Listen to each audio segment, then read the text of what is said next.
Hey guys, Vilisink, back again with Raid Shadow Legends, and we're going to carry on where we had to end off earlier, talking about the epics, which I've taken to level 60, pretty much booked out, give most of them masteries, and we left off mentioning some very good epic champions, like Gala, he was mentioning Sylar, Maneater, Seer is amazing, we can discuss her. We have a few other that I just took to 60 and had a lot of fun with, and you have not all of them were account changing, but they're fun, they have utility.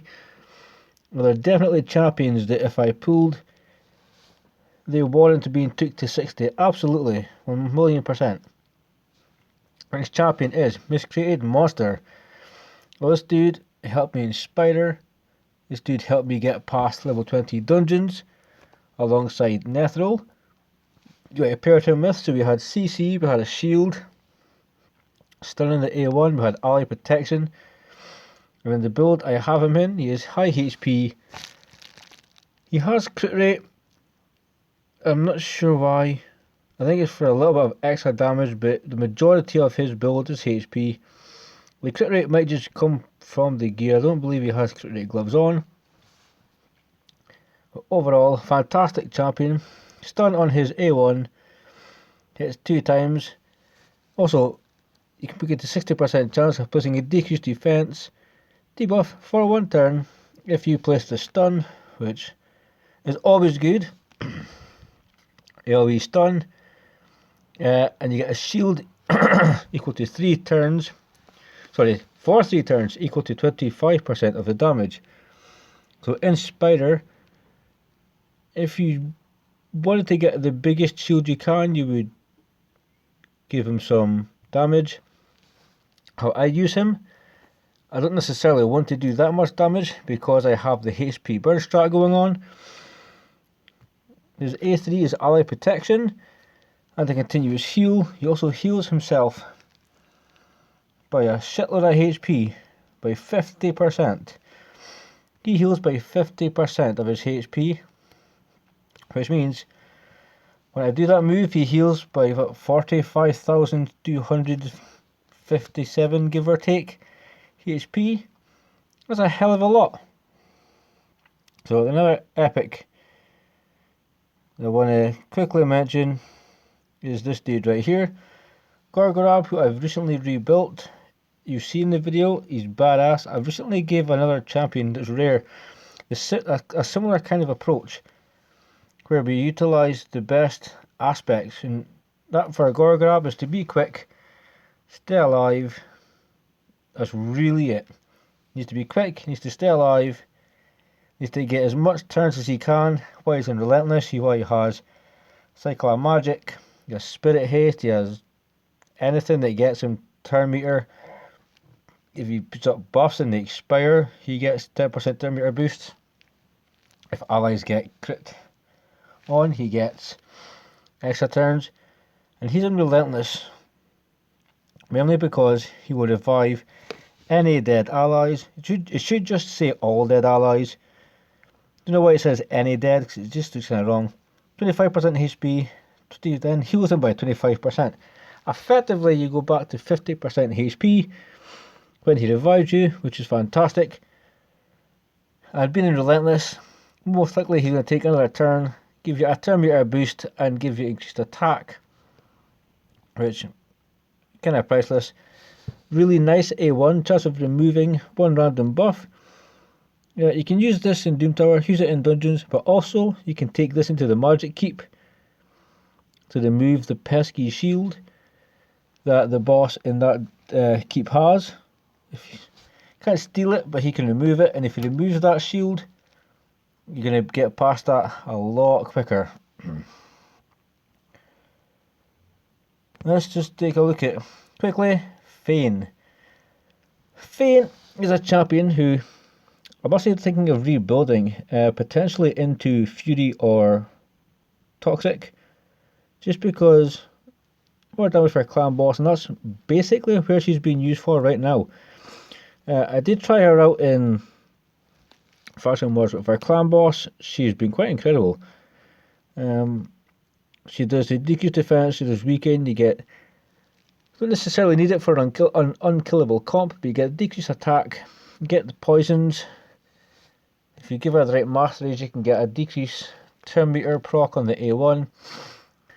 And she's been built to have accuracy, some crit rate, clan boss build, so some damage, but also she needs to have defense so she isn't the stun target. And what's her full stats? Pretty respectable attack, almost 3400, with 2k defense, so it's high enough. 177 speed, so between 171 and 179 preferably. She was crit capped, 214 crit damage, 240 accuracy. It's really respectable. I'm sure I've shown you the Brask unkillable multiple times with her in it. If I do build her, obviously you'll be the first to know. So show you the build, but even in there's people that take Fein into Skinwalkers and they can speed run Faction Wars because of her. So yes, she has a low base defense, tricky to keep alive, and her HP is quite shocking, but overall she is one of the best epics in the game by far, and a lot of people can one key because of Fein and Clan Boss. So if you have her, she's absolutely worth the investment. Now we're going to take a quick look at another champion, Brask. Brask, another epic that I have, surprise surprise, in Relentless. Now this is one of the first champions I put in Relentless, mainly because of his passive, and that was it. He can give a turn meter boost if he crits, but I believe as long as he gives a critical hit, everybody gets a heal. And that's really why he's in Relentless. He has highest HP, 88,000 HP, give or take. He lost a little bit of speed because a different champion got a weapon, but nonetheless we were able to replace that with more HP, and he sits at quite respectable 88,200 plus HP, 2k defense. A little bit slow, but it is what it is. We can always work on it. He does have the crit rate that he needs. And he has some resistance, so he needs the crit rate. Fills his champion terminated by 20%. If it's critical, which is quite handy, you will get an extra turn. You can even turn off the A2 because it's kind of pointless. His passive, however, heals all allies by 10% of his max HP when he inflicts a crit hit. So whatever his HP is, 10% heal will go to all allies. In Relentless, he'll be taking more turns. You can try to abuse the passive and get him to just heal on and on and on. Great for Faction Wars, great for progression, great for dungeons. Hydra, he is really good as well. Doesn't matter, as long as he crits, and if you don't have the pest, well, yeah, if he has the crit rate, even if the pesky head can change or redirect the attack, you're still going to be critting. So he's guaranteed to be giving pretty traumatic heals. Who else can we talk about? I think one of them we need to mention is Royal Guard. Quick shout out to one of the best damage dealers for Hydra. One of the most fun for dungeons. I used him in early Clan Boss along with Seer, Husk. He's built right now to be kind of slow, to do a shitload of damage, and that's it. His A1 hits for like 80-90k, takedown does insane damage. His 4-hitter decrease speed is pretty impressive. So let's look at what I've done with him. He went from roughly 170 plus speed to 116 speed, but 5k attack, 315 crit damage, accuracy, don't need it, we're going pure damage.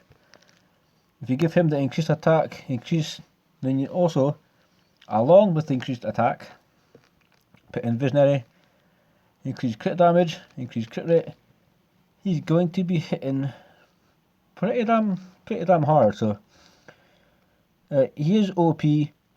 Everybody, I think, for a long time has known that.